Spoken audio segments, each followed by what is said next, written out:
ரொம்ப டயர்டா இருக்கு. இயற்கையான டேட்ஸ், பாதாம், பிஸ்தா, கேஷு அண்ட் ஹனி கொண்டு தயாரிக்கப்பட்ட லயன் டேட் நட் பைட்ஸ்.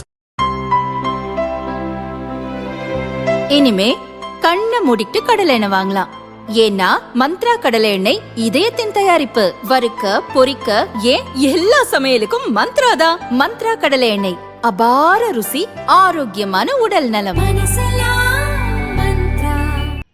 சட்டசபை தேர்தலுக்காக தமிழக வெற்றிக் கழகம் சார்பில் போட்டியிட பிப்ரவரி மாதம் விருப்ப மனு வழங்கப்பட்டது.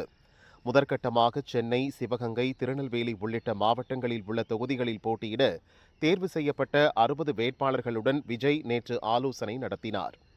ஆலோசனைக்கு பின் விஜய் பேசியதாவது: இனி எனக்கு எல்லாமே அரசியல்தான். குடும்பம், நட்பு என எல்லாவற்றையும் விட்டுவிட்டுதான் முழு நேரமாக அரசியலில் இறங்கியுள்ளேன்.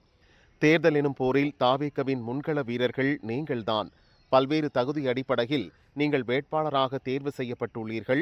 உங்களின் இடத்துக்கு எவ்வளவு போட்டி இருந்தது என உங்களுக்கே நன்றாக தெரியும். உங்கள் மீதான நம்பிக்கையில்தான் வேட்பாளராக தேர்வு செய்துள்ளேன். உங்களின் செயல்பாடுதான் தாவேகவை வெற்றி பெறச் செய்யும். தாவேகவின் தேர்தல் அறிக்கை எல்லா தரப்பிடமும் வரவேற்பு பெற்றுள்ளது. அதை முன்னிறுத்தி பிரச்சாரத்தில் ஈடுபடுங்கள் என விஜய் உருக்கமாக பேசியுள்ளார். ஆலோசனை கூட்டம் முடிந்த பின் வேட்பாளர்களை தனித்தனியாக சந்தித்த விஜய் புகைப்படம் எடுத்துக்கொண்டார். அப்போது தொகுதி பூத் கமிட்டி அமைப்பு உள்ளிட்ட விவரங்கள் அடங்கிய புத்தகமும் பென்டிரைவ் சாதனமும் அவர்களுக்கு வழங்கப்பட்டன. இந்நிலையில் 2ஆம் கட்டமாக 60 பேரிடம் விஜய் இன்று ஆலோசனை நடத்த உள்ளதாக கூறப்படுகிறது.